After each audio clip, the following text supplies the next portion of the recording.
여러분 이렇게 만나게 돼서 대단히 반갑습니다. 오늘 정말 더운 날인데 그나마 이렇게 가림막이 있어가지고 좀 다행스럽고 바람도 있어서 괜찮은 것 같습니다. 여러분 오시면서 이 프랭카드를 보셨겠습니다만 제가 작년에 세종시에 처음 국회의원을 출마를 하려고 그 당시는 연기군이죠. 연기군에 내려가 보니까 노란 바탕에 빨간 글씨 검은 글씨로 세종시는 노무현입니다. 딱 그 문기만 이제 들어있는 프랭카드가 세종시 전체 곳곳에 붙어 있는 것을 제가 처음 봤습니다. 그때 아주 제 가슴이 아주 뭉클한 그런 감동을 받았습니다. 세종시는 노무현입니다. 그렇습니다. 노무현 대통령께서 가장 추구했던 것이 사람 사는 세상입니다. 사람 사는 세상. 저하고 오랫동안 이제 정치를 제가 모시고 같이 해왔는데 늘 노무현 대통령의 머릿속에서 가장 중심적인 가치는 사람 사는 세상이었습니다. 사람이 인간답게 살 수 있어야 되는 세상을 만들겠다는 그런 이제 꿈을 갖고 정치를 하셨는데 사람 사는 세상을 만들기 위해서 제일 중요한 것이 한반도의 평화와 국가 균형 발전, 이 두 가지를 가장 큰 축으로 삼으셨습니다. 그래서 오늘 제목도 국가 균형 발전과 한반도 평화로 제가 설정을 했습니다. 국가 균형 발전이라고 하는 것은 그냥 지역적으로만이 아니고 지역적으로도 균형이 발전되고 계층적으로 균형 있게 발전되고 남북 관계도 화합을 할 수 있는 이런 국가 균형 발전이 한 축을 이루고 있고 또 하나는 그렇게 하기 위해서는 우리가 분단 사회이기 때문에 분단을 극복하는 한반도 평화 체제를 만드는 것이 또 기본적으로 굉장히 중요한 하나의 축을 이루고 있는 겁니다. 나중에 말씀을 드리겠습니다만 요즘에 NLL 대화로 공개해가지고 말이 많잖아요. 그 NLL이 바로 한반도 평화를 만들어내는 한 큰 테마가 되겠습니다. 아니 괜찮아요. 국가균형 발전이라고 하는 것에서 노무현 대통령이 제일 중시한 것은 이른바 수도권과 지방 간의 격차를 해소하는 것, 그 다음에 계층 간의 격차를 해소하는 것, 그 다음에 지역주의 대결을 해소하는 것, 영호남의 지역주의 대결을 해소하는 것, 이 세 가지 정도를 가장 중요한 국가균형 발전을 잡았는데 그 국가균형 발전의 가장 상징적인 것이 세종시였습니다. 수도를 세종시로 옮김으로써 우리가 전부 서울로 올라간다고 그러잖아요. 상경한다고. 그게 아니고 북쪽에서는 세종시로 내려오고 남쪽에서는 올라가고 이렇게 상생할 수 있는 국토의 중심에 수도를 옮기는 거였습니다. 그걸 2002년 대통령 선거 때 공약으로 이제 내세웠습니다. 제가 그때 기획본부장을 맡아가지고 그걸 공약으로 할 건가 말 건가 참 여러 고민을 많이 했습니다. 수도를 충청도로 옮겨가면은 수도권에서는 반란이 일어나고 표가 막 깨질 것 같고 충청도 표가 얼마나 올지는 불확실하고 충청도 사람들은 저도 충청도입니다만 내색을 잘 안 해서 알 수가 없어요. 속을. 그러니까 표를 준다는 사람은 알 수가 없고 수도권에서는 아파트값 떨어진다고 아주 반대가 심하고 우리 당내에서도 굉장히 반대가 많이 있었습니다. 수도권 의원들이 많기 때문에. 충청도는 국회의원들이 별로 없어요. 우리 민주당이. 그러니까 찬성하는 국회의원은 별로 없고 반대하는 국회의원은 수도권에 많고. 그래서 굉장히 고민을 했는데 그때 최종적으로 대통령 후보께서 이거는 이해관계나 타산의 문제가 아니다. 국가균형 발전을 하기 위한 나의 철학이다. 그 한마디로 당내를 다 평정을 해버렸습니다. 표는 적게 나와도 좋다. 그러나 이것은 상징적인 우리의 철학이다. 해가지고 행정수도 이전을 공약으로 내세웠는데 언론에서 엄청나게 그것 때문에 이제 공방을 많이 받았습니다. 당내에서도 반대가 많고 그래서 제가 따져보니까 충청도에서 올 표는 한 30만 표 정도가 더 올까 말까 하고 수도권에서 나갈 표는 한 50만 표가 나가고 그래서 표로 봐서는 약간 손해일 것 같아요. 그러나 국가균형 발전 차원에서 그런 정치적인 가치와 철학이 없이는 이 수도권 과밀화를 막아낼 수도 없고 수도권 과밀화 때문에 받는 고통을 해결할 수 없는 겁니다. 여러분들 수도권에서 오신 분들 계시겠습니다만 아파트 한 평에 제가 살고 있는 신림동 아주 허름한 아파트인데 그게 32평짜리가 얼마인지 아세요? 값이 4억 원 합니다. 4억 원. 방이 3개인데 방 하나는 허드렛방으로 써요. 주로 뭐 안 쓰는 물건 넣어놓는 방으로. 그러니까 1억 3천만 원짜리 창고를 하나 가지고 있는 거예요. 예? 1억 3천만 원짜리 창고를 하나 가지고 있는 겁니다. 수도권에 사는 사람들은. 그러니 그 삶의 질이 좋아질 수가 없는 거죠. 제가 세종시로 이사 와서 내년에 집을 지으려고 하는데 30평짜리 집 짓는 돈이 공사비가 1억 3천만 원밖에 안 들어가요. 예? 근데 수도권에서는 1억 3천만 원짜리 창고를 하나 가지고 있으니 그게 얼마나 그 낭비입니까? 이렇게 수도권은 수도권대로 어렵고 지방은 경제활동이 안 돌아가서 어렵고 이렇게 해서 국가균형발전 차원에서 이걸 옮기자 이렇게 해서 공약을 했는데 이겼습니다. 국민들이 선택을 했어요. 그러고 나서 세종시 추진위원회 위원장을 제가 맡았습니다. 그리고 여기 오신 이춘희 세종시 시당위원장이 기획단장을 맡아가지고 추진을 하고 있는데 그때 박근혜 한나라당 대표가 위헌 소송을 냈습니다. 그래가지고 전혀 법리적으로 맞지 않는 위헌 결정이 나버렸어요. 2005년도에. 이미 막 추진하고 있는데 그때 헌법재판관들이 우리나라는 성문헌법을 가지고 있는 나라인데 관습헌법 옛날 조선조 시대에 있던 경국대전을 관습 그 법전이라고 보고 그걸 근거로 해서 위헌 결정을 내렸습니다. 그 위헌 결정을 내린 9명의 재판관은 두고두고 얼굴을 들을 수가 없을 거예요. 우리 법조계 최악의 말하자면 악의적인 그 위헌 결정입니다. 우리는 이미 48년에 국가를 건립하면서부터 헌법을 명문화된 헌법을 갖고 있는 나라거든요. 그 법에 의해서 모든 것이 집행이 되는데 경국대전은 벌써 500년 전 법전을 가지고 그 관습헌법을 가지고 들이대는 그런 너무 재판 결과가 어디 있습니까? 얼마 전에 대법원장을 지내신 이용훈 대법원장께서 그 법조계 교육하는 데서 그 결정은 정말로 어처구니 없는 결정이었다. 이런 말씀을 하신 걸 제가 본 적이 있습니다. 그래서 온전히 행정수도가 이전하지 못하고 일부 정부의 11개 부처, 2청 요것만 옮기는 걸로 결정이 되는 바람에 행정중심 복합도시 그래서 그걸 줄여서 행복도시라고 만들었습니다. 그래가지고 지금 이제 건립이 되고 있어요. 제가 이제 거기가 독립된 국회의원 선거구가 되고 시장도 뽑고 해서 2012년에 아무도 출마하려고 하는 사람이 있고 예상 뭐 거기를 누가 가려고 합니까? 허벌판에. 그래서 할 수 없이 제가 기획도 하고 대통령과 함께 추진했던 데이기 때문에 제가 출마를 그냥 일단 가서 겪어보자 하고 갔는데 우리 세종 시민들이 저를 덜컥 선택을 해버리셨어요. 그래서 제가 꼼짝없이 세종시에 지금 포로가 됐습니다. 그래서 제가 이사도 이제 거기다 하고 거기다 딱 밭도 하나 좀 사가지고 농사 오래 졌어요.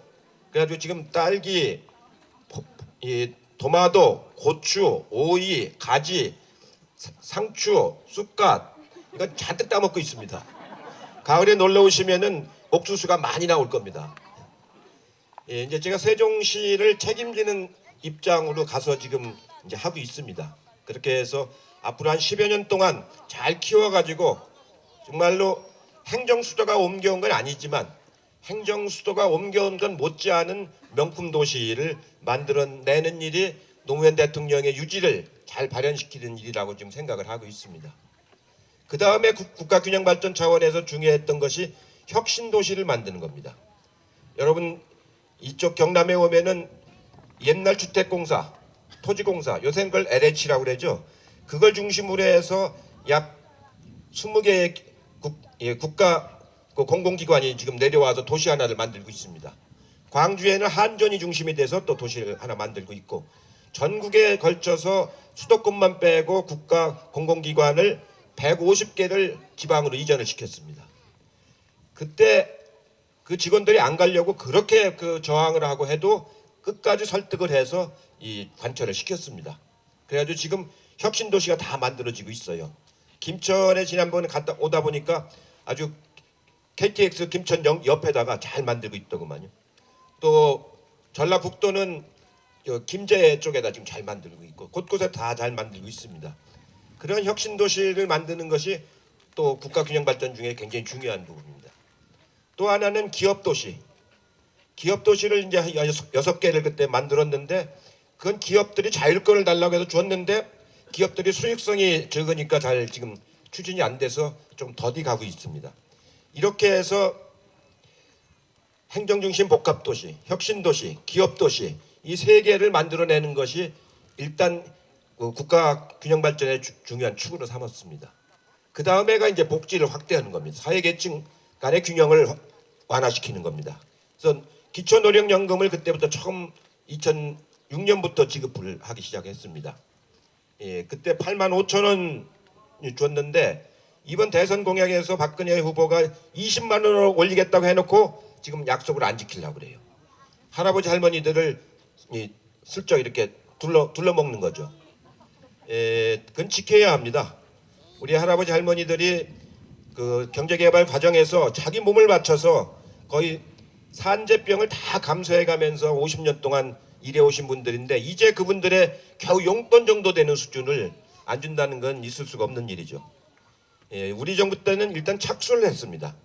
1인당 8만 7천 원 그리고 부부가 받으면은 13만 원. 사실은 그것도 말이 안 되죠. 부부가 받으면 17만 원을 줘야 되는데 이혼하면은 17만 원이 되고 각자 받으니까 이혼을 안 하면은 13만 원이고 할아버지 할머니한테 이혼을 권장하는 사회가 돼서는 안 되는 거예요. 그런 그 불합리한 제도를 거쳐서 적어도 네 분이 살고 계시다면은 40만 원, 혼자 계시다면은 한 25만 원. 이 정도만 돼도 그 지역에서 그 자식들 눈치 안 보고 용돈은 낼 수 있는 돈입니다. 일본은 지금 내가 살면은 우리나라 돈으로 300만 원 가까이를 드립니다. 캐나다나 미국 같은 경우도 2,500불 정도를 줍니다, 한 달에. 근데 우리는 지금 불과 뭐 100불 주는 겁니다. 100불. 10몇만 원 줘봐야 100불 주는 건데 이렇게 이제 2만 불 소득이 됐는데도 그렇게 몰인정한 사회가 돼서는 안 되는 거거든요. 이렇게 하나의 공동체. 아까 제가 사람 사는 세상이라고 말씀드렸잖아요. 함께 더불어 잘 사는 사회. 이것이 하나의 공동체인 거거든요. 적어도 우리가 세대 간을 이어서 경제 발전을 그분들이 위해서 이렇게 노력을 했다고 한다면은 그의 후속 세대들이 그분들의 안전한 노후를 보장할 수 있는 그런 사회를 만들어야 되는 거거든요. 그리고 저출산 고령화가 돼가고 있기 때문에 노인들 숫자가 앞으로 계속 많아집니다. 지금 124세까지 살아야 정상적으로 사는 거거든요. 중간에 담배 피우고 술 마시고 막 하니까 124세를 못 가는 것이지 인간의 수명은 원래 124세까지입니다. 장기가 그렇게 124년 동안 쓰도록 돼 있는 거거든요. 근데 지금 60세가 되면 다 바꾸죠. 응? 임플란트도 하고 안경도 쓰고 라식 수술도 하고 허리도 뭐 고치고 이게 반밖에 제대로 못 쓰고 바꾸는 거거든요. 이런 고령화 사회로 갈수록 사회적인 후속 세대들, 젊은 세대들이 부담이 커지는 겁니다.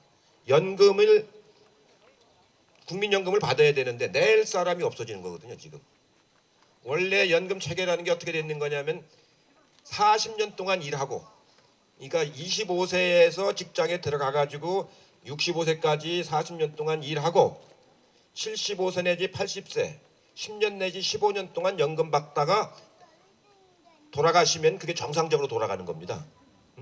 그래야 4대 1이 돼서 정상적으로 돌아가는 건데 우리는 지금 백수들이 많아져 가지고 젊은 백수들은 나이 30세에 취직을 해서 50세나 55세에 퇴직을 하고 80세까지 살지 않습니까?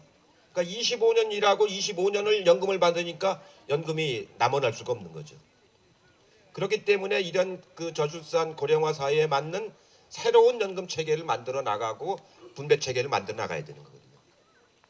그 부분을 노무현 대통령을 모시고 저희가 어느 정도 줄거리는 잡았는데 아직 그 충분히 발전을 못 시킨 채 정권을 뺏겨버리고 말았습니다. 정권을 뺏기고 나니까 지금 어떻게 돼가고 있습니까? 완전히 부익부 빈익분으로 가고 있는 사회가 돼버렸거든요. 지금 경제가 아주 엉망이죠. 일자리가 없죠. 시간제 일자리를 좋은 일자리라고 지금 그렇게 속이려고 그러고 있죠. 시간제 일자리는 그냥 시간제 일자리지 좋은 일자리일 수는 없죠. 일자리라고 하는 건 안정되고 자기의 가치를 실현할 수 있고 또 그만한 대가를 받을 수 있는 자리라 해야 되는 거거든요. 그런 일자리를 자꾸 만들어야지 아르바이트 자리를 자꾸 만들면 안 되는 거거든요. 근데 이 사람들은 일자리 숫자만 채우려고 아르바이트 자리를 자꾸 만드는 거예요. 시급 자리. 시급도 제대로 주는 것도 아니고 4,800원 시간급 최저임금이 4,800원 가지면 뭐 사 먹을 수 있죠? 짜장면 한 그릇. 네? 짜장면 한 그릇. 짜장면 6,000원이에요.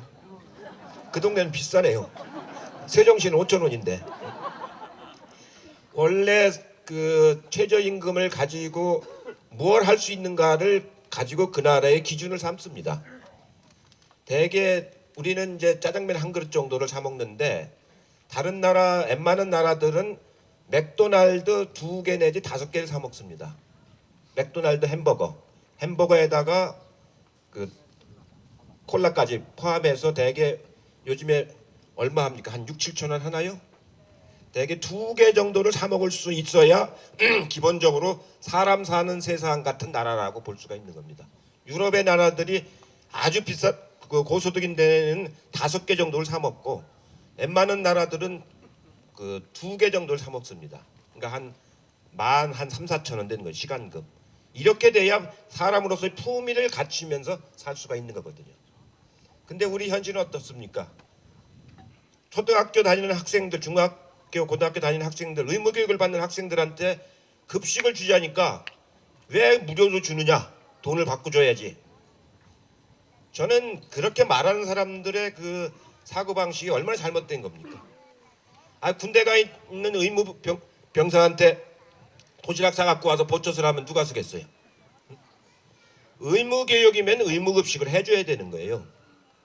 의무교육을 시키려면은 학교 안 가면 벌 받잖아요. 의무교육이니까. 그러려면 공부하는 데 필요한 모든 물품을 다 제공해줘야 되는 겁니다. 사실은. 그 교과서, 급식, 그 준비물 이런 거 학교에서 다 줘야 되는 거거든요. 유럽의 교실들은 학교 안에 간식까지 차려놨습니다. 교실 안에. 그 쉬는 시간에 애들이 먹을 수 있도록 요구르트, 과일, 초콜릿, 치즈 이런 거 학교 교실 안에 놓았다고요. 필요한 때는 언제든지 가지고 먹을 수 있게. 그런 정도가 돼야만이 그것이 이른바 사람 사는 세상의 학교라고 할 수가 있는 거거든요. 예, 우리처럼 이렇게 그 인색한 사회가 돼서는 나라가 발전을 못하는 거거든요. 계속 갈등만 겪는 것이지. 이런 그 국가 균형 발전 차원에서 아까 말한 그 이런 SOC 투자 쪽은 어느 정도 우리가 진도가 나갔는데 이런 사회복지 정책 쪽은 초기 단계에 우리가 머물르고 만 상태에서 정권을 뺏겼기 때문에 이런 부분들을 앞으로 우리가 어떻게 구해내 나가느냐는 것이 큰 과제라고 제가 우선 말씀을 드리겠습니다. 다음에 이걸 하기 위해서는 기본적으로 가장 중요한 것이 한반도의 평화체제를 만들어야 돼요. 요즘에 NLL 건 가지고 막 굉장히 시끄러운데 왜 한반도 평화체제를 만들어야 되느냐면요. 우리가 분단된 지 벌써 50년이 넘었지 않습니까? 60년이 됐는데 그동안에 쏟아부은 그 국방비가 얼마입니까? 엄청난 국방비를 1년에 쏟아붓고 있습니다. 우리가 1년에 국방비를 약 30조 원을 매달 써요. 매년. 약 300억 불 정도를 씁니다. 유럽의 영국이나 프랑스나 독일이나 이런 나라들은 200억 불 정도밖에 안 써요. 우리보다 경제 규모가 더 큰데도 우리는 2만 불 국가인데 300억 불을 국방비로 쓰고 독일 같은 데는 4만 불 국가인데 200억 불밖에 안 써요. 그러니까 국가 전체 예산에서 차지하는 국방비 비중이 굉장히 작은 거죠. 우리는 너무 큰 거예요. 그 돈을 가령 300억 불을 안 쓰고 남북 간에 평화가 오고 긴장이 없어진다고 하면 우리는 150억 불이면 충분하거든요. 그럼 150억 불이면 15조 원이나 되는 돈 아닙니까? 그 15조 원이나 되는 돈으로 아까 말씀드린 사회복지 정책에 재원을 투자하면은 훨씬 지금보다 복지 정책이 강화될 수가 있는 거거든요. 이런 한반도 평화를 만들기 위해서는 가장 중요한 것이 남북 간의 대화거든요. 우리가 지금 일본하고 전쟁하는 것도 아니고 중국하고 대치하고 있는 것도 아니고 러시아나 미국하고 대치해 있는 게 아니거든요. 유일하게 군사적으로 대치하고 있는 것은 남북 관계거든요. 남북 관계. 여기다가 지금 돈을 300억 불을 쏟아넣고 있는 거거든요. 그리고 60만 병사들이 거기 가서 복무를 해야 되지 않습니까? 그 젊었을 때 왕성한 경제 활동을 해야 될 때 한반도 그 휴전선에 가서 지금 근무를 하고 있는 거예요. 이 구조를 빨리 바꾸는 평화 체제를 만드는 것이 굉장히 중요한 겁니다. 그래서 김대중 대통령은 처음으로 2000년대에 6.15 정상회담을 해서 기본적인 남북 간의 대화를 할 수 있는 틀을 만들었고, 그리고 노무현 대통령은 2007년 10월 4일 날 정상회담을 통해서 그 구상을 구체화시키는 정책을 개발을 한 거거든요. 그 중에 하나가 서해 평화 공동 어로 지역을 만들어서 긴장을 완화시키자.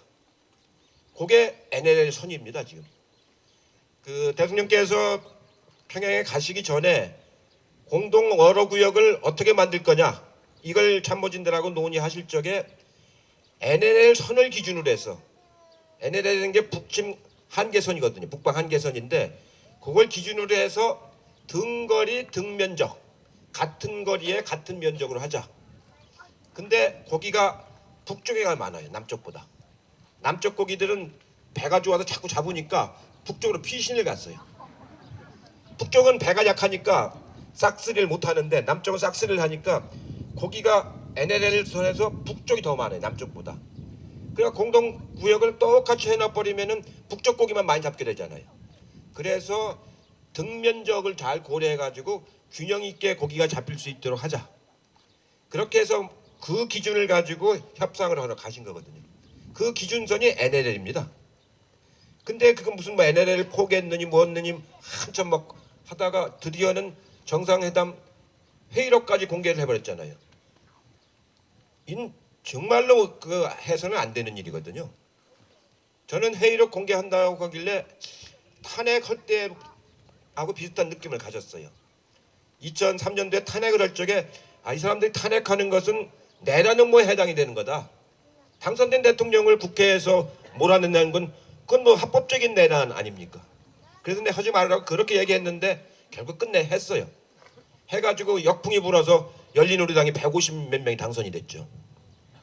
이번도 대화로 공개한다길래 참 저런 전혀 있을 수가 없는 일입니다. 외교 관례상 안 되는 일이고 또 법률적으로도 안 되는 일이고 대통령 기록물이기 때문에 국회의 3분의 2의 요구가 있지 않는 그 공개를 못하는 거예요. 대통령만이 본인만이 공개를 할 수 있는 거예요. 대통령 사모님도 공개 못하는 거예요. 이건 국가 기록물인과 동시에 대통령 기록물이기 때문에. 근데 아무 관계도 없는 사람이 그걸 읽고 다녀. 예? 그걸 다녔다고 막 자기가 자랑을 했어. 당회에서. 그래가지고 그게 무슨 짓이냐고 막 이제 언론에서 반격이 나오고 국민들 촛불 시위가 나오니까 여론이 뒤집어졌어요. NLL 포기한 적이 없다.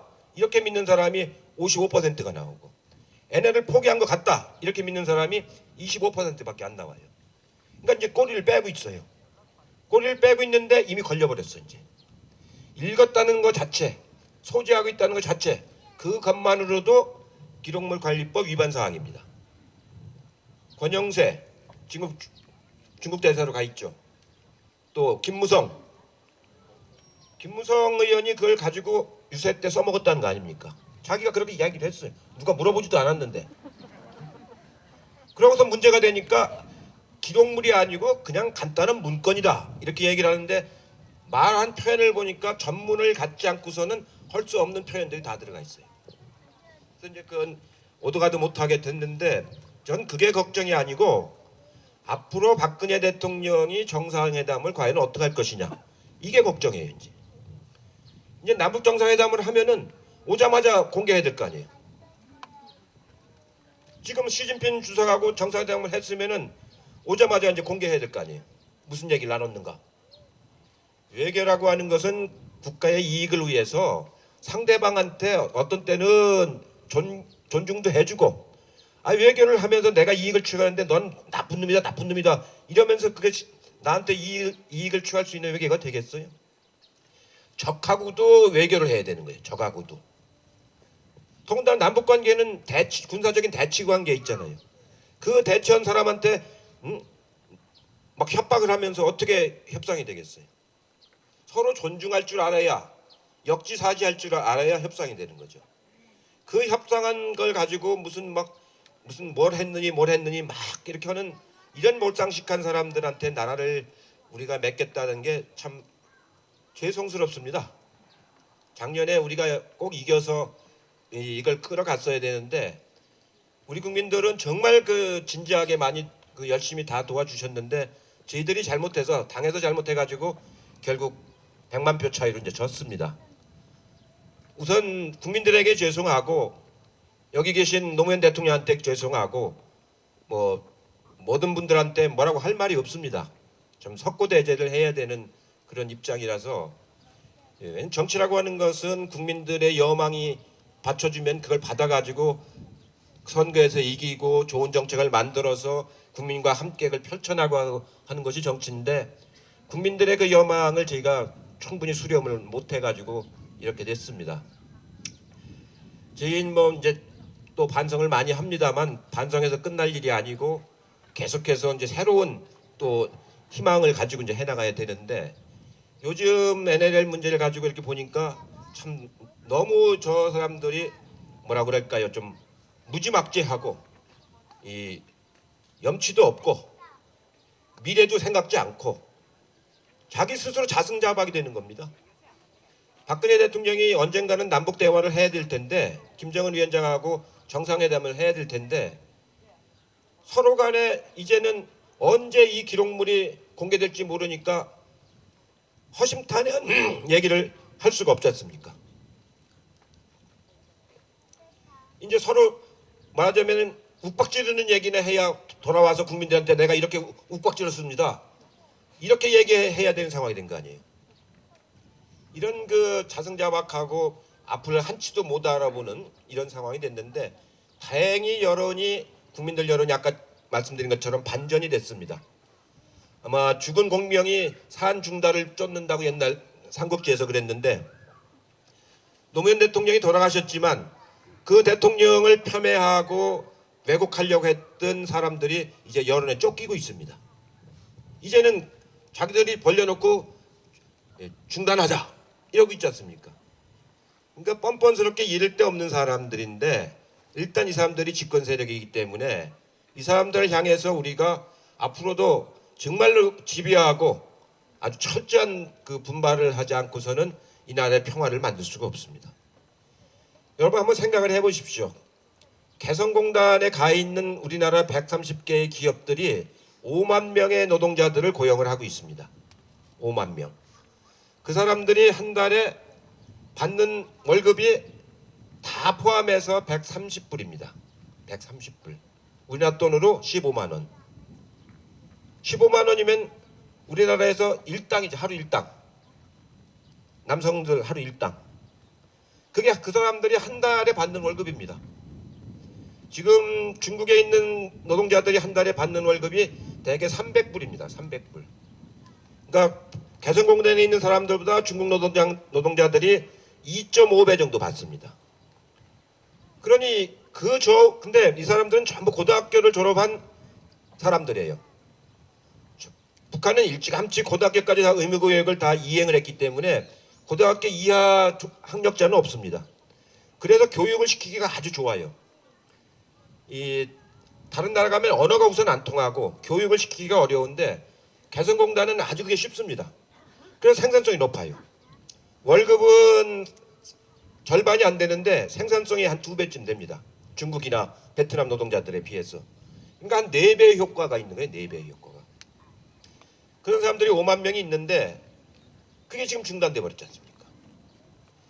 그것이 아니고 그런 공단을 북한에다가 원산에도 하나 더 만들고 남포에도 하나 더 만들고 해주에도 하나 더 만들고 노무현 대통령 구상은 그런 구상이었습니다. 그렇게 해서 4군데 정도 만들어 놓으면 한 20만 명이 고용될 거 아닙니까? 20만 명이 고용되면은 100만 명이 먹고 사는 거거든요. 100만 명이. 그러면 전쟁을 어떻게 해? 못하는 거지. 그리고 우리나라가 중국에서 지금 김치를 한 5억 불 정도 수입합니다. 여러분들이 식당에서 사 먹는 김치의 상당 부분이 중국에서 수입한 김치들인데요. 중국 사람들은 김치 먹지도 않고 담글지도 몰라요. 우리나라 사람이 가서 중국에서 만들어 가지고 조선족들을 시켜서 만들어서 우리가 수입을 해오는 거죠. 그럴 거라면 차라리 개성이나 어디 철원이나 이쪽에다가 그 식품 공장을 만들어 가지고 거기가 한 2억 불만 들여오면은 얼마나 좋아요. 신토부리, 응? 물류 비용 싸고 신선하고 얼마나 좋습니까? 북한 군인들 요새 싸울 일도 없이 쉬고 있는데 농사지라고 하면 될 거 아니에요. 그래가지고 물류창고 만들어가지고 가져오면 얼마나 좋은 김치를 우리가 담궈 먹을 수 있겠어요. 2억 불만 가지면. 이럴 수 있는 남북 간에 상생할 수 있는 좋은 이런 것을 다 기회를 지금 잃어버리고 있는 거거든요. 정말로 그 대치를 통해서 북이 붕괴되기를 바란다고 하는 건 참 어처구니 없는 그 발상입니다. 독일이 통일되고 나서 지난 20년 동안 얼마나 고생을 많이 한 줄 아세요? 독일이 가지고 있던 우리나라로 말하면 국민연금 그걸 1년에 2천억 불씩을 썼어요. 2천억 불씩을. 그래가지고 1천억 불씩을 20년에 2조 불을 썼습니다. 그래서 국민연금이 반으로 내려가 버렸어요. 왜냐하면 동독에서 피난 나온 사람들을 전부 아까 말한 생계를 보장해줘야 됩니다. 집도 줘야 되고 의료도 해줘야 되고 일자리도 만들어줘야 되고 우리로 말하면은 기초생활수급자로서 다 인정해줘야 돼요. 북한에 2,300만 명이 지금 살고 계신데 만약에 북한이 갑자기 붕괴된다면은 그 중에 상당수는 남쪽으로 내려올라갈 거 아니에요. 그분들이 내려와가지고 수도권의 노숙자로 간다고 생각을 한번 해보십시오. 일단 집이 없으니까 수도권의 전철역을 중심으로 노숙자 생활을 할 거 아닙니까? IMF 외환위기 닥쳤을 때처럼. 그분들이 대한민국 국민이 우리 헌법으로 지금 북한이 붕괴가 되면은 한반도와 부속도서는 대한민국 영토라고 되어 있기 때문에 그분들을 우리 국민으로 안 받아들일 수가 없어요. 받아들이면 기초생활수급자로 보장을 해줘야 돼요. 그걸 어떻게 감당할 겁니까? 그 독일 사람들이 늘 만나서 저희가 대화를 해보면 절대로 독일 방식으로 통일을 해서는 안 된다. 우리는 정말로 너무 많은 것을 잃어버렸다. 이런 얘기들 참 많이 합니다. 통일은 통일이지만 우리 방식은 절대로 좋은 통일이 아니다. 남북 간의 격차를 해소해가지고 서서히 이질화시키는 걸 극복해야 되는 거거든요. 그렇게 해서 하려면은 남북 관계의 경제 교류가 많이 이루어지고 인적 교류가 많이 이루어지고 아까 말한 것처럼 이 군비 증강이 이루어지지 않도록 해야 되는 겁니다. 우리나라는 이 동북아는 다 세계 열강이 사는 데이기 때문에 군비 증강이 이루어지는 걸 따라가기 시작하면 큰일 납니다. 지금 중국은 요새 국방비를 1년에 한 600억 불을 씁니다. 일본도 500억 불 정도를 쓰고 있고 우리는 약간 제가 300억 불이라고 그랬잖아요. 그 나라들은 덩치가 크기 때문에 5%만 올려도 쑥쑥 커져요. 그게 1년에. 우리는 그렇게 키워나갈 수가 없습니다. 그러니까 군비 경쟁에 들어갔다가는 우리는 그 가랭이 찢어지는 그런 꼴이 되고 맙니다. 옛날에 소련이 미국하고 군비 경쟁하다 망한 거 아닙니까? 핵무기 개발하고 우주선 개발하고 하다가 도저히 미국을 따라갈 수가 없어서 망해버린 거거든요. 이 동북아에서 군비가 강화되기 시작하면 우리는 정말로 이 현재 경제조차도 더 유지하기 어려워지는 거거든요. 그래서 군비를 축소하는 쪽으로 가야 됩니다. 군비를 축소. 그러면은 육자회담을 해서 동북아의 평화지대를 만들어야 되거든요. 동북아 평화위원회를 지대를 만들어서 그 속에서 남북 간의 정전협정을 폐기하고 평화협정으로 만들어서 정말로 이제는 서로가 인정하는 대표부를 교환을 하고 대사를 교환하고 미국과 북한이 수교를 하고 일본하고도 수교하고 이렇게 해서 동북아의 평화체제를 만들어내는 것이 군비도 축소하고 국방비를 줄일 수 있는 거거든요. 그리고 그렇게 돼야만이 시장이 안정이 돼서 외국인들이 여기 와서 안심하고 주식시장에도 투자를 하고 우리 주식시장에 외국 자본이 많이 들어와 있거든요. 지금 약 3천억 불 정도 들어와 있습니다. 그게 빠져나가기 시작하면 우리 경제는 끝나는 거거든요. 그러면 안정이 돼야 돼. 안정이. 이렇게 하려면 남북관계를 잘 풀어내는 것이 굉장히 중요한 겁니다. 왜 주식시장이 지금 1,800밖에 안 되느냐 하면은 참여정부 때 2,000이 넘었잖아요. 지금 1,800밖에 안 돼. 엊그저께는 1,700대까지 떨어졌어요. 이게 불안한 거예요. 불안한 거. 남북관계가 잘 안 될 것 같고. 그러니까 단기 투자에 들어와 있죠. 장기 투자를 안 하고 바로바로 빼갈 수 있도록. 이래서는 안 되는 겁니다. 이렇게 해서 한반도 평화체제를 잘 만들어내는 게 중요한데 그건 북한도 지금 바래요. 왜냐하면 경제적으로 어려우니까. 그리고 봉쇄돼 있으니까. 지금 사회주의 여러 나라들이 그 붕괴가 되면서 북한이 수출을 하든 무기나 이런 걸 수출하던 나라들이 다 어려워졌잖아요. 수출 대상국이 없어졌어요. 북한이 지금. 그래서 남북관계를 교류를 발전시켜가지고 공단도 만들고 아까 말한 그런 체제를 만들기를 원하는데 그러려면 대화를 해야 되는 거죠. 그렇게 해서 만들어내면은 제가 보기에는 상생할 수 있는 거거든요. 그렇게 해서. 그렇게 되면 국방비도 줄고 우리 중소기업들도 그 개성공단에 150개가 있으면은 4개 더 만들면은 600개 중소기업들 진출할 수 있지 않습니까? 그 다음에 농식품 회사도 진출할 수가 있고. 그러면 거기서 갖고 오는 물건들이 가격이 중국에서 우리나라가 가 있는 기업들이 만드는 것보다 더 싸잖아요. 인건비가 반밖에 안 들어가니까. 그러니까 수출 경쟁력도 갖게 되는 것이고. 이런 여러 가지 그 일석삼조, 4조의 역할을 할 수 있는 기회를 지금 잃어버리고 있는 거거든요. 지금 일본이 그걸 지금 노리고 있어요. 일본이. 얼마 전에 일본이 지금 아베 수상의 특별 보좌관이 평양에 가서 김영남 위원장을 만났잖아요. 수교하자고. 북한도 수교하고 싶은 생각을 가지고 있어요. 왜 그러냐면 북한은 일본하고 수교하면은 식민지 배상금을 받을 수가 있어요. 우리나라는 65년도에 김정필 총리가 협상을 해서 배상금을 조금밖에 못 받았어요. 근데 지금 북한은 대략 100억 불 내지 150억 불 정도의 배상금을 받을 수 있어요. 대만이 받은 걸 기준으로 하면은. 그럼 그게 시드머니가 될 수가 있거든요. 경제 발전을 하는 초기 자본이 될 수가 있는 거예요. 그러니까 북한은 그걸 하고 싶은 겁니다. 그러니까 일본에서 납치해간 문제만 해결해 주면은 일본은 하겠다는 거예요. 근데 김정은 위원장은 자기가 납치해온 게 아니니까 자기 앞에 사람들이 해온 거니까 부담이 좀 적어요. 그래서 하고 싶은 생각이 있어요. 또 미국하고도 하고 싶은 생각이 있어요. 북한이 가장 궁극적으로 원하는 것은 미국으로부터 체제 보장 받는 거거든요. 북한이 제일 두려워하는 것은 미국이 공격하는 겁니다. 이라크라든가 그 리비아라든가 이런 데 공격받는 걸 봤잖아요. 미국의 공격 능력이라는 건 막 정말로 한 번에 그냥 그 때리는 공격 능력을 지금 가지고 있지 않습니까? 이제는 완전히 컴퓨터로 이제 조종하기 때문에. 그래서 북한은 그 미국의 공격 능력을 굉장히 두려워하고 있습니다. 그래서 동선을 잘 안 밝히는 거죠. 이 전동차도 세 대가 동시에 움직입니다. 김정은 위원장이 어디 가려면은 세 대가 어디에 타 있는지 모르게 하려고 세 대가 방향이 각각 다르게 동시에 움직여요.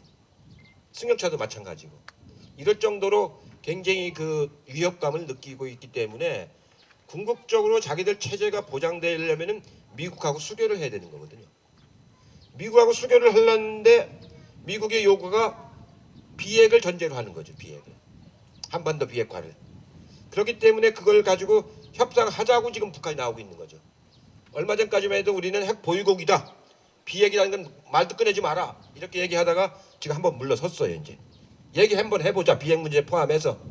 그렇게 해가지고 지금 김계관 부장이 미국도 가고 중국도 가고 이제 다음 달에 러시아를 가는 겁니다. 제가 보기에는 박근혜 대통령하고 시진핑 주석이 한반도 비핵화를 하자. 이거에 대해서는 동의를 했어요. 또 미국도 그렇게 요구를 하고 있고 미국은 단 비핵화가 전제다 이렇게 얘기를 하고 있는데 모든 걸 전제를 하나도 안 다룬 그 고집을 한다면 협상이라는 건 이루어질 수가 없는 거죠. 그렇기 때문에 궁극적으로는 제가 보기에는 육자 회담으로 이제 갈 가능성은 상당히 높아졌다 이렇게 보아집니다. 그렇게 해서 빨리 해야 됩니다. 이 김대중 대통령은 2000년도에 하셨는데 하필 그때 클린턴 정부가 끝나면서 부시 정부가 들어와가지고 방해를 놨어요. 그래가지고 6.15 정상 이후 후속 조치를 많이 못 하셨습니다. 또 노무현 대통령은 초기에 북한에서 막 핵 문제가 발생을 해가지고 2007년도 임기 말에 가서 정상회담 하다 보니까 합의만 해놨지 진도가 또 못 나갔어요. 이명박 대통령은 뭐 처음부터 할 생각이 없었으니까 그건 뭐 제껴놓고, 예, 대통령한테 제낀다는 말은 좀 과하니까 그냥 모셔놓고, 예, 이제 박근혜 대통령은 임기 초입니다. 그리고 오바마 미국 대통령이 예전보다는 한반도 문제에 신경을 좀 더 써요. 초기에 일기 때는 오바마 대통령이 한반도보다는 뭐 리만 브라더 사태니 뭐 딴 데 신경 쓸 게 많아가지고 한국 문제에 가서 신경을 거의 못 썼었습니다. 근데 지금은 이제 조금 그렇지는 않아요. 그래서 이제 한반도 문제에 관해서 얘기가 할 수 있는 단계가 온 거죠. 이런 기회에 박근혜 대통령이 빨리 남북 정상회담을 추진을 해가지고 서로 합의된 사항이 뒤로 돌아서지 못할 정도로 불가역적으로 진도가 좀 나가줘야 되는 거거든요. 그래야 자기의 치적도 되고 그것이 결국 한반도 평화체제를 만들어내는 초석이 되는 거거든요. 이렇게까지만 임기 5년 동안에 하면은 제가 보기에는 한국에서 가장 잘한 대통령 중에 하나로 손꼽힐 겁니다. 또 실제로 그렇게 한다면 우리가 인정을 해줘야죠. 그래서 대통령을 비판할 건 비판하고 잘 이렇게 격려를 해가지고 좋은 일을 잘 하게끔 만드는 것, 이것도 더 중요한 일이거든요. 시간은 있습니다 이제는. 그리고 객관적인 조건은 전에보다 훨씬 좋아졌어요. 그렇기 때문에 이제는 할 수 있는 단계인데 안 한다면 그것은 정말로 역사의 천벌을 받을 겁니다. 이렇게 해서 이번에 잘 풀어가지고 아까 말한 평화체제를 만들어내고 북미가 수교가 되고 북일이 수교가 되면은 한 100억 불 내지 150억 불어치의 경제개발 기초자본, 초기자본이 생길 거 아닙니까? 그때 우리 기업들이 들어가서 공사를 얼마든지 많이 딸 수가 있잖아요. 일본의 기술이나 그 생산시설은 너무 고도화돼서 지금 북한에는 잘 안 맞아요. 오히려 우리 정도의 기술이나 생산시설이 지금 딱 적합하죠. 그렇기 때문에 바로 이제 그런 것을 잘 활용하는 그런 이제 실질적인 그 실리적인 외교를 펼칠 필요가 있다. 그것이 구체화돼야만이 정말로 한반도 신뢰 프로세스가 만들어지는 것이지, 그런 구체성이 없이 말로만 날 믿어라 믿어라 하는 건 사람 속을 어떻게 믿어요? 대화록도 막 까는 판에. 그건 아닌 거거든요. 정말로 구체적인 정책을 가지고 이렇게 해서 서로 상생할 수 있는 프로세스를 만들어 나가자. 이게 하나씩 둘씩 쌓아져 나갈 때 신뢰가 생기는 것이지, 처음부터 신뢰가 어떻게 생기겠습니까? 이미 극도로 지금까지 감정적으로 대립을 해왔는데. 저도 평양 가서 저분들을 만날 때 처음에는 굉장히 경계했어요. 저도 이놈들한테 또 속아 넘어가는 거 아닌가. 이 만나보면 막 장광설을 풉니다. 시간은 별로 없는데 혼자서 시간을 다 써먹어요. 그럼 발을 이제 컷을 하거든요. 그럼 나도 좀 말을 해야 되겠다. 그럼 제가 한 5분 하면 또 카트하고 들어와서 또 막 한 말을 끊고 막 그래요. 이제 처음에는 어떻게 보면 예의도 없고 버르장머리가 없다 이런 생각이 좀 드는데, 자기들이 늘상 그렇게 해왔어. 선전전. 그래서 요즘에는 이제 안 그래요. 이제 초기에는 그랬는데 요즘에는 정확하게 시간을 반씩 쓰는 거다. 시간을 정확하게 반씩 쓰는 거다. 네가 3분 얘기하면 나도 3분 얘기하고, 응? 이렇게 대화가 오가야지. 너네가 주장만 자꾸 해갖고 무슨 의미가 있냐. 그래서 요즘에는 만나면 이제 대화가 됩니다. 대화가. 그렇게 해서 그런 국제적인 관행을 자꾸 만들어 나가야 되는 거거든요. 그러는 과정 속에서 우리가 인도적 지원도 하고 이산가족 만남도 하고, 금강산에 잘 자놓고 한 번도 지금 못 써먹고 있고. 우리가 미국이나 뭐 중국하고 비교할 수는 없잖아요. 나라 성격이 다르니까. 유럽에 있는 국가들하고 우리가 비교해 보면은 결정적인 차이가 뭐냐면은 소득이 2배 높은 게 결정적인 차이가 아니고, 이런 군사적 대치를 하고 있느냐 안 하고 있느냐.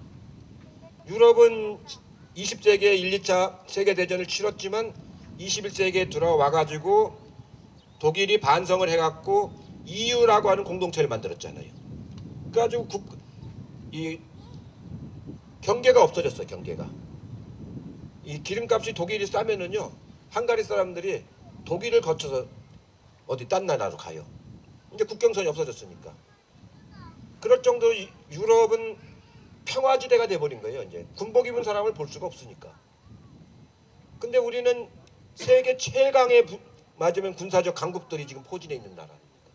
그 차이가 아주 큰 차이고요. 두 번째가 큰 차이가 뭐냐면 사람을 사람으로서 보느냐 아니면 이용할 수단으로 보느냐. 적어도 이 사회에서 함께 공동체의 구성원이라고 하면 사람답게 살 수 있는 기본적인 여건을 만들어서 서로 존중하는 사회. 그게 훨씬 더 공동체적인 문화와 가치인데 우리는 그저 잠깐 이용해 먹을 사람으로만 자꾸 생각하는 거 아니에요. 임금 작게 주고 이렇게 해가지고 거친 맞은 경쟁 사회를 만드는 거거든요. 그 약육강식의 사회를 만들고 이렇게 해갖고는 그 사회가 평화를 가져올 수가 없는 거거든요. 이런 우리의 가치관 그 다음에 그런 그 평화 체제 이것이 우리가 추구해야 할 가장 중요한 앞으로의 이제 정책입니다. 우리 민주당이 노무현 대통령을 모시고 그런 걸 지금까지 쭉 해왔는데 어느 정도 이제 좀 하는 과정 속에서 시행착오도 있고 했습니다만 앞으로도 그런 방향으로 지속적으로 안정돼 해나가는 것이 아주 중요합니다. 그래서 저는 이제 노무현 대통령을 모시고 오래 하면서 정말로 대통령하고는 참 격의 없이 일 참 많이 같이 했어요. 지금까지 했던 일들이 되게 이제 많이 했는데 그때는 저에게 대통령께서 책임 총리라고 했어요. 그래가지고 총리가 웬만한 일은 다 알아서 해라. 인사까지 다 알아서 해라. 그래가지고 저는 이제 소신껏 일할 수가 있었는데 지금 대통령들은 총리한테 그런 소신을 안 줘요. 권한을. 그러니까 대독 총리로 다시 돌아갔죠 지금. 이렇게 돼서는 안 되고 적어도 헌법 정신을 살려서 헌법 정신에 우리나라가 대통령과 총리가 분권화된 활동을 하게 돼 있거든요. 대통령은 외교 국방을 중심으로 해서 총리는 내치를 중심으로 해서 그게 헌법 정신입니다. 이승만 대통령이 아니었으면은 그게 내각제로 우리가 헌법이 만들어졌던 건데 이승만 대통령이 고집을 하는 바람에 내각제적 성격의 대통령제라고 하는 모자를 씌운 거거든요. 근데 그게 오래 가다 보니까 대통령이 독식하는 이런 나라가 돼버렸어요. 그래서 노무현 대통령이 처음 저한테 총리를 하라고 말씀하실 적에 우리 헌법 정신을 살려서 같이 한번 해보십시다. 이렇게 말씀을 하셨어요. 그러니까 웬만한 일은 총리한테 다 줘가지고 자율적으로 이렇게 하다 보니까 부처의 자율성이 아주 그땐 많았었죠. 힘은 들지만 부처의 자율성이 많아가지고 열심히 신명나게 할 수 있었는데 요즘엔 이제 그러진 못합니다. 그런 헌법 체계도 이제 우리가 새로운 미래에 맞게끔 다시 이제 바꿔야 되는 거거든요. 이런 일까지 포함해서 앞으로 역사적으로 우리가 해야 할 과제들이 아주 많이 있습니다. 저도 우리 당에서 이제 제가 제일 다선 의원인데 그 여러 의원들하고 같이 논의도 하고 국민들하고도 소통을 하고 우리 노무현 대통령을 이렇게 사랑하시는 여러분들하고도 소통을 해서 잘 하도록 최선을 다해서 다시 다잡겠습니다. 그리고 아까 이병환 이사장이 말씀하신 것처럼 4만 명이 넘는 재단 후원 회원이 생기셔가지고 1년에 약 한 50억 정도의 회비가 들어옵니다. 1년에. 전 세계에서 유일한 그런 기념재단입니다. 1년에 500만 불이 후원금으로 들어오는 그것도 전부 10,000원씩 20,000원씩 누가 큰 돈 내는 것도 아니고 이렇게 고마운 재단을 여러분들이 만들어 주셔서 대통령을 기념하는 여러 가지 사업을 이제 할 수가 있습니다. 좀 더 잘 발전시켜서 여러분의 뜻에 잘 보답될 수 있도록 하겠습니다. 고맙습니다.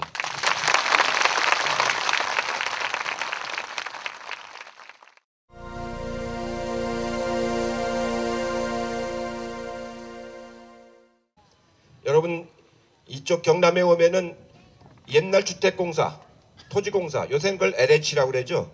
그걸 중심으로 해서 약 20개의 국가 공공기관이 지금 내려와서 도시 하나를 만들고 있습니다. 광주에는 한전이 중심이 돼서 또 도시를 하나 만들고 있고, 전국에 걸쳐서 수도권만 빼고 국가 공공기관을 150개를 지방으로 이전을 시켰습니다. 그때 그 직원들이 안 가려고 그렇게 그 저항을 하고 해도 끝까지 설득을 해서 이 관철을 시켰습니다. 그래가지고 지금 혁신도시가 다 만들어지고 있어요. 김천에 지난번에 갔다 오다 보니까 아주 KTX 김천 옆에다가 잘 만들고 있더구만요. 또 전라북도는 김제 쪽에다 지금 잘 만들고 있고 곳곳에 다 잘 만들고 있습니다. 그런 혁신도시를 만드는 것이 또 국가균형발전 중에 굉장히 중요한 부분입니다. 또 하나는 기업도시. 기업도시를 이제 6개를 그때 만들었는데, 그건 기업들이 자율권을 달라고 해서 줬는데 기업들이 수익성이 적으니까 잘 지금 추진이 안 돼서 좀 더디 가고 있습니다. 이렇게 해서 행정중심 복합도시, 혁신도시, 기업도시 이 3개를 만들어내는 것이 일단 국가 균형 발전의 중요한 축으로 삼았습니다. 그 다음에가 이제 복지를 확대하는 겁니다. 사회계층 간의 균형을 완화시키는 겁니다. 그래서 기초노령연금을 그때부터 처음 2006년부터 지급을 하기 시작했습니다. 예, 그때 85,000원 줬는데 이번 대선 공약에서 박근혜 후보가 20만 원으로 올리겠다고 해놓고 지금 약속을 안 지키려고 그래요. 할아버지 할머니들을 슬쩍 이렇게 둘러먹는 거죠. 그건 지켜야 합니다. 우리 할아버지 할머니들이 그 경제개발 과정에서 자기 몸을 바쳐서 거의 산재병을 다 감수해가면서 50년 동안 일해오신 분들인데, 이제 그분들의 겨우 용돈 정도 되는 수준을 안 준다는 건 있을 수가 없는 일이죠. 우리 정부 때는 일단 착수를 했습니다. 1인당 87,000원, 그리고 부부가 받으면은 13만 원. 사실은 그것도 말이 안 되죠. 부부가 받으면 17만 원을 줘야 되는데 이혼하면은 17만 원이 되고 각자 받으니까, 이혼을 안 하면은 13만 원이고, 할아버지 할머니한테 이혼을 권장하는 사회가 돼서는 안 되는 거예요. 그런 그 불합리한 제도를 거쳐서 적어도 4분이 살고 계시다면은 40만 원, 혼자 계시다면은 한 25만 원, 이 정도만 돼도 그 지역에서 그 자식들 눈치 안 보고 용돈은 낼 수 있는 돈입니다. 일본은 지금 내가 살면은 은하돈으로 300만 원 가까이를 드립니다. 캐나다나 미국 같은 경우도 2,500불 정도를 줍니다, 한 달에. 근데 우리는 지금 불과 뭐 100불 주는 겁니다. 100불. 10몇만 원 줘봐야 100불 주는 건데, 이렇게 이제 2만 불 소득이 됐는데도 그렇게 이 세종시 시당위원장이 기획단장을 맡아가지고 추진을 하고 있는데, 그때 박근혜 한나라당 대표가 위헌 소송을 냈습니다. 그래가지고 전혀 법리적으로 맞지 않는 위헌 결정이 나버렸어요. 2005년도에. 이미 막 추진하고 있는데, 그때 헌법재판관들이 우리나라는 성문헌법을 가지고 있는 나라인데, 관습헌법, 옛날 조선조 시대에 있던 경국대전을 관습 그 법전이라고 보고 그걸 근거로 해서 위헌 결정을 내렸습니다. 그 위헌 결정을 내린 9명의 재판관은 두고두고 얼굴을 들을 수가 없을 거예요. 우리 법조계 최악의 말하자면 악의적인 그 위헌 결정입니다. 우리는 이미 48년에 국가를 건립하면서부터 헌법을 명문화된 헌법을 갖고 있는 나라거든요. 그 법에 의해서 모든 것이 집행이 되는데, 경국대전은 벌써 500년 전 법전을 가지고 그 관습헌법을 가지고 들이대는 그런 놈의 재판 결과가 어디 있습니까? 얼마 전에 대법원장을 지내신 이용훈 대법원장께서 그 법조계 교육하는 데서 그 결정은 정말로 어처구니 없는 결정이었다, 이런 말씀을 하신 걸 제가 본 적이 있습니다. 그래서 온전히 행정수도가 이전하지 못하고 일부 정부의 11개 부처, 2청, 2처 요것만 옮기는 걸로 결정이 되는 바람에 행정중심 복합도시, 그래서 그걸 줄여서 행복도시라고 만들었습니다. 그래가지고 지금 이제 건립이 되고 있어요. 제가 이제 거기가 독립된 국회의원 선거구가 되고 시장도 뽑고 해서 2012년에 아무도 출마하려고 하는 사람이 있고 예상 뭐 거기를 누가 가려고 합니까? 허벌판에. 그래서 할 수 없이 제가 기획도 하고 대통령과 함께 추진했던 데이기 때문에 제가 출마를 그냥 일단 가서 겪어보자 하고 갔는데 우리 세종 시민들이 저를 덜컥 선택을 해버리셨어요. 그래서 제가 꼼짝없이 세종시에 지금 포로가 됐습니다. 그래서 제가 이사도 이제 거기다 하고 거기다 딱 밭도 하나 좀 사가지고 농사 오래 졌어요. 그래가지고 지금 딸기, 이 도마도, 고추, 오이, 가지, 상추, 쑥갓 이건 잔뜩 따먹고 있습니다. 가을에 놀러 오시면은 옥수수가 많이 나올 겁니다. 예, 이제 제가 세종시를 책임지는 입장으로 가서 지금 이제 하고 있습니다. 그렇게 해서 앞으로 한 10여 년 동안 잘 키워가지고 정말로 행정수도가 옮겨온 건 아니지만 행정수도가 옮겨온 건 못지않은 명품 도시를 만들어내는 일이 노무현 대통령의 유지를 잘 발현시키는 일이라고 지금 생각을 하고 있습니다. 그 다음에 국가균형발전 차원에서 중요했던 것이 혁신도시를 만드는 겁니다.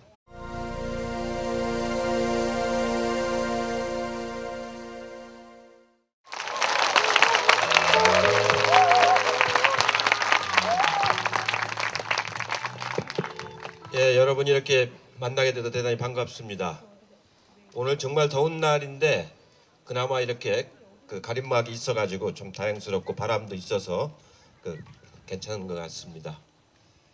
여러분 오시면서 이 프랭카드를 보셨겠습니다만 제가 작년에 세종시에 처음 국회의원을 출마를 하려고 그 당시는 연기군이죠. 연기군에 내려가 보니까 노란 바탕에 빨간 글씨 검은 글씨로 세종시는 노무현입니다. 딱 그 문기만 이제 들어있는 프랭카드가 세종시 전체 곳곳에 붙어 있는 것을 제가 처음 봤습니다. 그때 아주 제 가슴이 아주 뭉클한 그런 감동을 받았습니다. 세종시는 노무현입니다. 그렇습니다. 노무현 대통령께서 가장 추구했던 것이 사람 사는 세상입니다. 사람 사는 세상. 저하고 오랫동안 이제 정치를 제가 모시고 같이 해왔는데 늘 노무현 대통령의 머릿속에서 가장 중심적인 가치는 사람 사는 세상이었습니다. 사람이 인간답게 살 수 있어야 되는 세상을 만들겠다는 그런 이제 꿈을 갖고 정치를 하셨는데 사람 사는 세상을 만들기 위해서 제일 중요한 것이 한반도의 평화와 국가 균형 발전 이 두 가지를 가장 큰 축으로 삼으셨습니다. 그래서 오늘 제목도 국가 균형 발전과 한반도 평화로 제가 설정을 했습니다. 국가 균형 발전이라고 하는 것은 그냥 지역적으로만이 아니고 지역적으로도 균형이 발전되고 계층적으로 균형 있게 발전되고 남북 관계도 화합을 할 수 있는 이런 국가 균형 발전이 한 축을 이루고 있고 또 하나는 그렇게 하기 위해서는 우리가 분단 사회이기 때문에 분단을 극복하는 한반도 평화 체제를 만드는 것이 또 기본적으로 굉장히 중요한 하나의 축을 이루고 있는 겁니다. 나중에 말씀을 드리겠습니다만 요즘에 NLL 대화로 공개해 가지고 말이 많잖아요. 그 NLL이 바로 한반도 평화를 만들어내는 한 큰 테마가 되겠습니다. 아니 괜찮아요.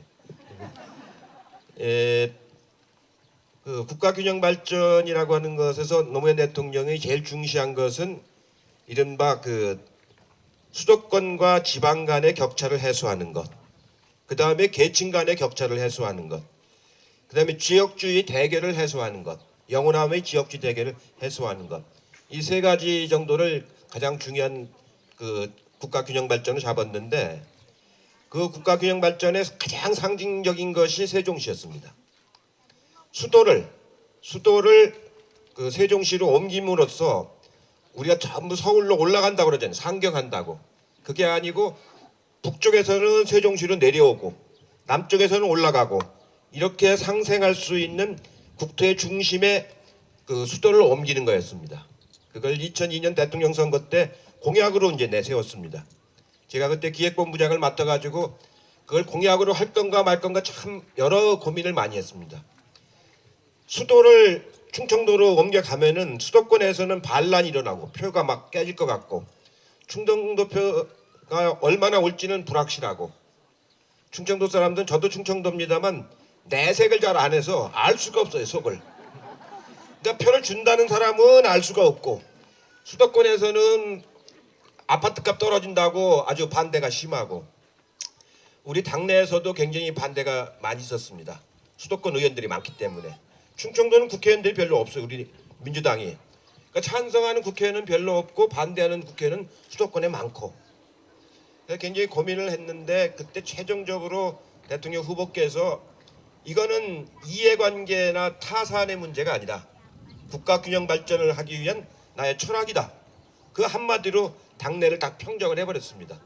표는 적게 나와도 좋다, 그러나 이것은 상징적인 우리의 철학이다 해가지고 행정수도 이전을 공약으로 내세웠는데, 언론에서 뭐 엄청나게 그것 때문에 이제 공방을 많이 받았습니다. 그 당내에서도 반대가 많고. 그래서 제가 따져보니까 충청도에서 올 표는 한 30만 표 정도가 더 올까 말까 하고, 수도권에서 나갈 표는 한 50만 표가 나가고, 그래서 표로 봐서는 약간 손해일 것 같아요.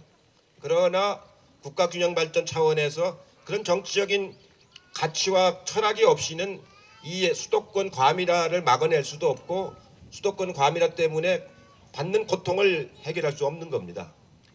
여러분들 수도권에서 오신 분들 계시겠습니다만, 아파트 한 평에, 제가 살고 있는 신림동 아주 허름한 아파트인데 그게 32평짜리가 얼마인지 아세요? 값이 4억 원 합니다. 4억 원.